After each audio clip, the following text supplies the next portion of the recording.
রাজধানীর বনশ্রীতে স্কুল পড়ুয়া তরুণী ফাতেমা আক্তার লিলি হত্যাকাণ্ডের ঘটনায় সন্দেহভাজন রেস্তোরাঁ কর্মী মিলনকে গ্রেপ্তার করেছে র্যাপিড অ্যাকশন ব্যাটালিয়ন।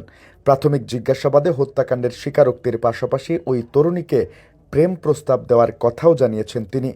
সোমবার ভোরে বাগেরহাট সদর থানার বড়সিংগা এলাকা থেকে গ্রেপ্তার করা হয় মোহাম্মদ মিলন মল্লিককে। প্রাথমিক জিজ্ঞাসাবাদে মিলন র্যাব-3কে জানায় মিলন মল্লিকের সঙ্গে নিহত স্কুলছাত্রী লিলির সম্পর্ক ছিল।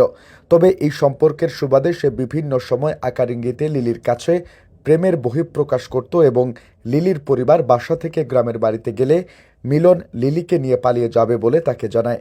র্যাব-3 আরও জানায়, পরবর্তীতে সেই পরিকল্পনা অনুযায়ী গত শনিবার দুপুর 2টা 25 মিনিটের দিকে বাসায় একা পেয়ে মিলন লিলিকে তার সঙ্গে পালিয়ে যেতে প্রস্তাব দেয়। কিন্তু সেই প্রস্তাবে রাজি না হয়ে লিলি তাকে জানায় রেস্তোরাঁ মালিকের মেয়ে হয়ে সে কর্মচারীর সঙ্গে যাবে না। এই সঙ্গে লিলি মিলনকে বামন হয়ে চাঁদের দিকে হাত বাড়াতে নিষেধ করে।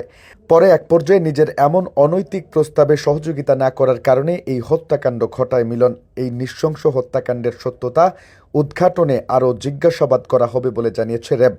এর আগে এদিন সকালে এক খুদে বার্তায় ফাতেমা আক্তার লিলি হত্যাকাণ্ডের ঘটনায় সন্দেহভাজন রেস্তোরাঁ কর্মী মিলনকে গ্রেপ্তার করেছে র্যাপিড অ্যাকশন ব্যাটালিয়ন, এমনটাই জানিয়েছে তারা।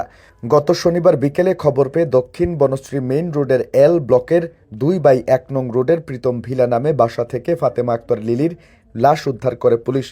বিষয়টি নিশ্চিত করেছেন ডিএমপির খিলগাঁও থানার ওসি মোহাম্মদ শফিকুল। বিকেলে খবর পেয়ে পুলিশ ওই বাসায় গিয়ে মরদেহ উদ্ধার করে। বর্তমানে পুলিশ সেখানে আছে।